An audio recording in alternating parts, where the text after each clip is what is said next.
Chapter 14 of Beleriand and its realms. This is the fashion of the lands into which the Noldor came, in the north of the western regions of Middle-earth, in the ancient days, and here also is told of the manner in which the chieftains of the Eldar held their lands in the Leaguer upon Morgoth after the Dagor Glareb, the third battle in the wars of Beleriand.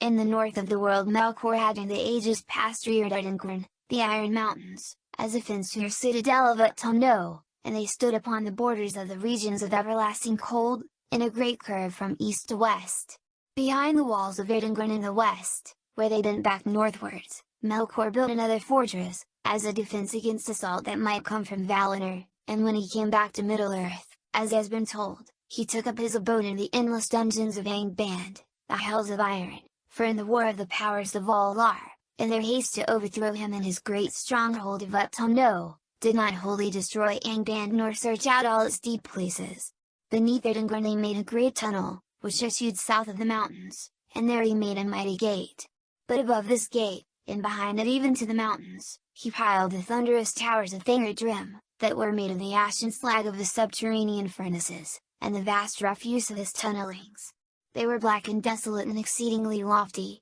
and smoke issued from their tops, dark and foul upon the northern sky. Before the gates of Angband filth and desolation spread southward for many miles over the wide plain of Ardgalen, but after the coming of the sun rich grass arose there, and while Angband was besieged and its gates shut there were green things even among the pits and broken rocks before the doors of hell. To the west of Thingerdrim lay Slome, the land of mist, for so it was named by the Noldor in their own tongue because of the clouds that Morgoth sent thither during their first encampment. Hethlum it became in the tongue of the Sindaar that dwelled in those regions. It was a fair land while the siege of Angband lasted, although its air was cool and winter there was cold. In the west it was bounded by Yglamin, the echoing mountains that marched near the sea, and in the east and south by the great curve of Red Weathrin, the shadowy mountains, that looked across Ardgalen and the Vale of Sirion. Thingolfin and Fingon's son held Hethlum, and the most part of Thingolfin's folk dwelt in Mithrim about the shores of the Great Lake. To Fingon was assigned Dor Lamian, that lay to the west of the mountains of Mithrim. But their chief fortress was at Ithilsirion in the east of Red Weathrin, whence they kept watch upon Ardgalen, and their cavalry rode upon the plain even to the shadow of Thingerdrim, for from few their horses had increased swiftly, and the grass of Ardgalen was rich and green. Of those horses many of the sires came from Valinor, and they were given to Thingolfin by Maedhros in atonement of his losses, for they had been carried by ship to Lothgar. West of Dor Lamian, beyond the echoing mountains, which south of the Firth of Drink just marched inland, lay Nivrast, that signifies the hither shore in the Sind of Rintong. That name was given at first to all the coastlands south of the Firth, but afterwards only to the land whose shores lay between Dringjust and Mount Heres. There for many years was the realm of Turgon the Wise, son of Thingolfin, bounded by the sea, and by Yglamin, and by the hills which continued the walls of Red Weathrin westward, from Ivern to Mount Heres, which stood upon a promontory. By some Nivrast was held to belong rather to Beleriand than to Hethlum, for it was a milder land, watered by the wet winds from the sea and sheltered from the cold north winds that blew over Hethlum. It was a hollow land, surrounded by mountains and great coast cliffs higher than the plains behind, and no river flowed thence, and there was a great mere in the midst of Nivrast, with no certain shores, being encircled by wide marshes. Bunawan was the name of that mere, because of the multitude of birds that dwelt there, of such as loved tall reeds and shallow pools. At the coming of the Noldor many of the Grey Elves lived in Nivrast near to the coasts, and especially about Mount Heres in the southwest, for to that place Ulmo and Ase had been wont to come in days of old.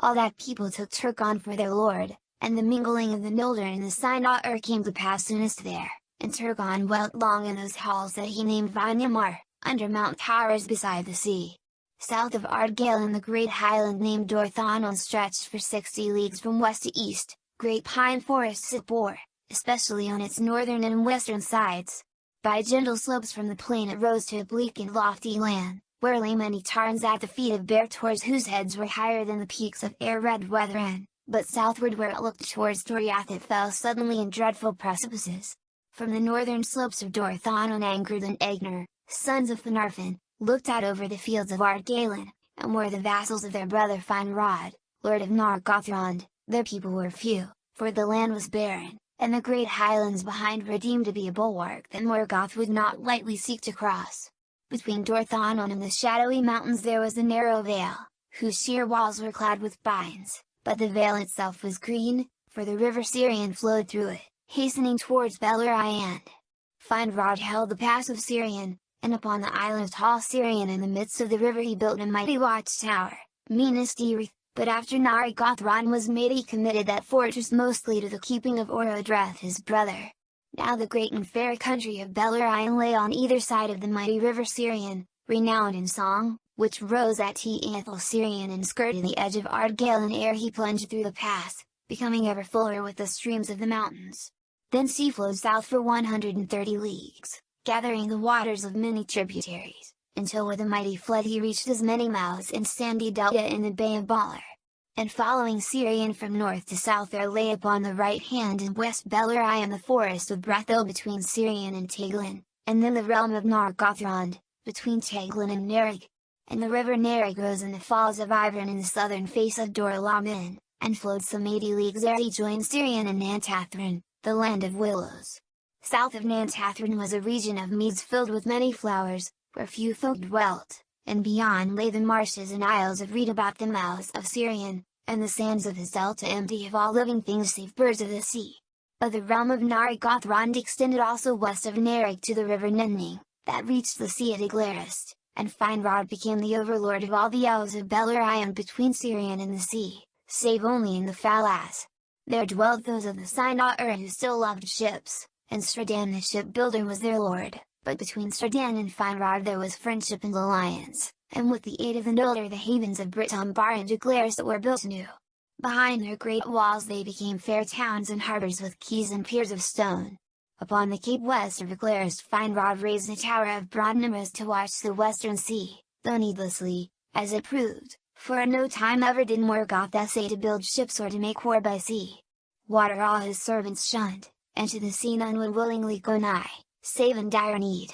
With the aid of the elves of the haven some of the folk of Nargothrond built new ships, and they went forth and explored the great isle of Baller, thinking there to prepare a last refuge, if evil came, but it was not their fate that they should ever dwell there. Thus the realm of Finrod was the greatest by far, though he was the youngest of the great lords of the Noldor, Thingolfin, Thingon, and Madrose, and Finrod Felgund. But Thingolfin was held overlord of all the Noldor, and Thingon after him, though their own realm was but the northern land of Hethlum, yet their people were the most hardy and valiant, most feared by the orcs and most hated by Morgoth. Upon the left hand of Sirion lay East Beleriand, at its widest 100 leagues from Sirion to Gelion in the borders of Isiriand, and first, between Sirion and Mindeb, lay the empty land of Damar under the peaks of the Cris-a-Grim, abode of eagles. Between Mindeb and the upper waters of Isguldan lay the no land of Nandungartheb, and that region was filled with fear, for upon its one side the power of Melian fenced the north march of Doriath,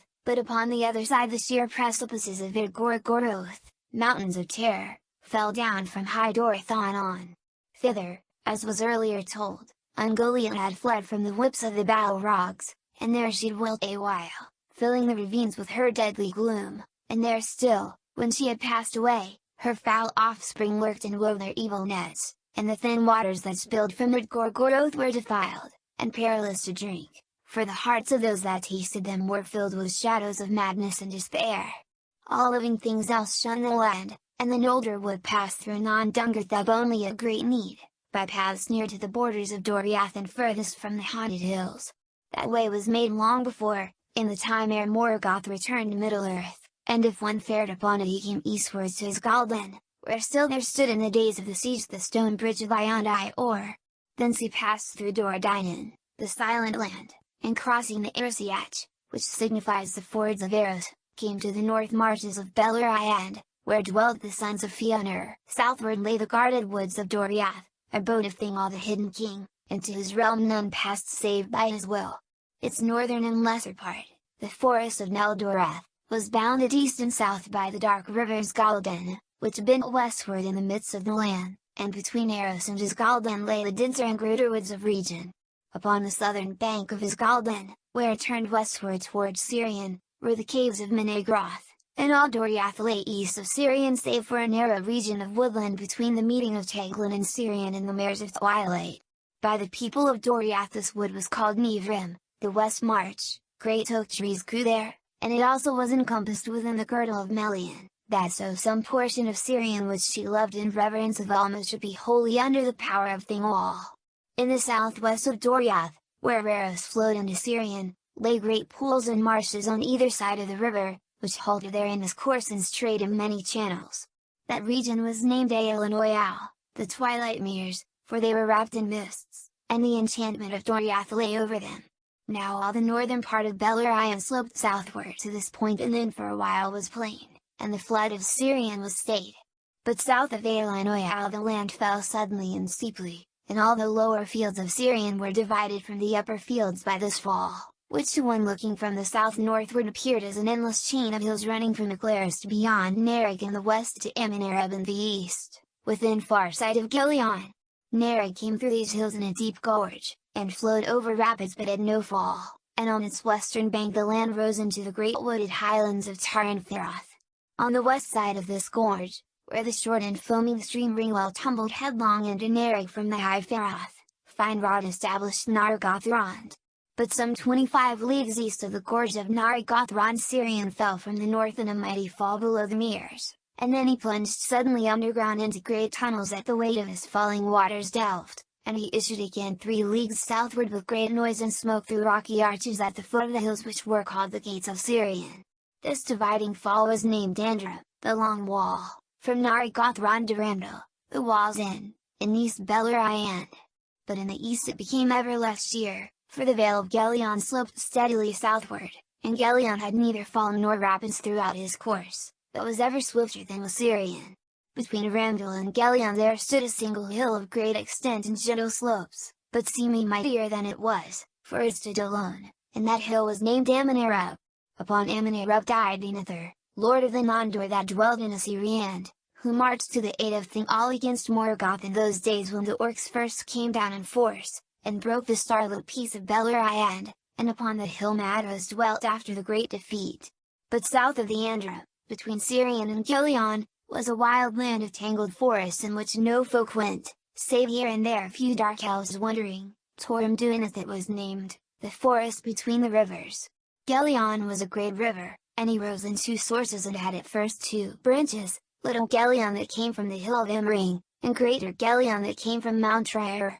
From the meeting of his arms he flowed south for 40 leagues before he found his tributaries, and before he found the sea it was twice as long as Sirion, though less wide and full, for more rain fell in Heth Lumendorthon on, when Sirion drew his waters, than in the east. From Erdluin flowed the 6 tributaries of Gelion, Asker, that was after named Athloriel, Talos, Legalin, Brilther, Doan, and Aduran, swift and turbulent streams, falling steeply from the mountains, and between Asker in the north and Aduran in the south, and between Gelion and Erdluin, lay the far green country of Assyriand, the land of 7 rivers. Now at a point nearly midway in its course the stream of Aduran divided and then joined again, and the island that its waters enclosed was named Tall Galen, the Green Isle. There Baron and Luthien dwelled after their return. And Assyrian dwelled the Green Elves, in the protection of their rivers, for after Sirion Alma loved Gelion above all the waters of the western world. The woodcraft of the elves of Assyrian was such that a stranger might pass through their land from end to end and see none of them.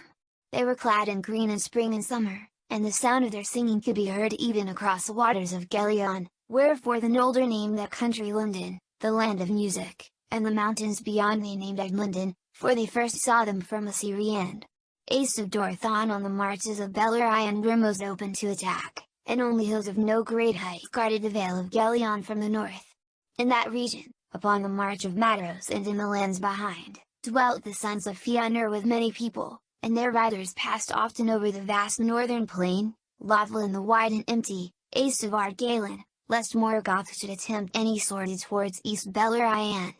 The chief citadel of Madros was upon the hill of Imring, the ever-cold, and that was wide-shouldered, bare of trees, and flat upon its summit, surrounded by many lesser hills. Between Imring and Dorthon there was a pass, exceeding steep upon the west, and that was the pass of Eglin, and was a gate unto Doriath, and a bitter wind blew ever through it from the north. but Suligorm and Crufin fortified Eglin and held it with great strength, and all the land of him led southward between the river Eros that rose in Dorthanon and his tributary Selin that came from Himbring. Between the arms of Gelion was the ward of Magalar, and here in one place the hills failed altogether. There it was that the Orcs came into East Beleriand before the third battle. Therefore the Noldor held strength of cavalry in the plains of that place, and the people of Caranthor fortified the mountains to the east of Magalar's Gap. There Mount Rare, and about it many lesser heights, stood out from the main range of Eglinden westward, and in the angle between Rare and Eglinden there was a lake, shadowed by mountains on all sides save the south. That was Lake Hellevoord, deep and dark, and beside it Caranthor's abode, but all the great land between Gelion and the mountains, and between Rare and the river Asker, was called by the Noldor Silmarillion, which signifies the land beyond Gelion, or Dor Caranthor, the land of Caranthor, and it was here that the Noldor first met the dwarves. But Silmarillion was before called by the Grey Elves the Lothar Yunan, the East Vale. Thus the sons of Fëanor under Mados were the lords of East Beleriand, but their people were in that time mostly in the north of the land, and southward they rode only to hunt in the green woods. But the Amrod and Damros had their abode, and they came seldom northward while the siege lasted, and there also other of the elf lords would ride at times, even from afar, for the land was wild but very fair. Of these Finrod Felagund came most often, for he had great love of wandering, and he came even into Assyriand, and won the friendship of the green elves. But none of the Noldor went ever over Eglinden, while their realm lasted, and little news and late came into Beleriand of what passed in the regions of the east.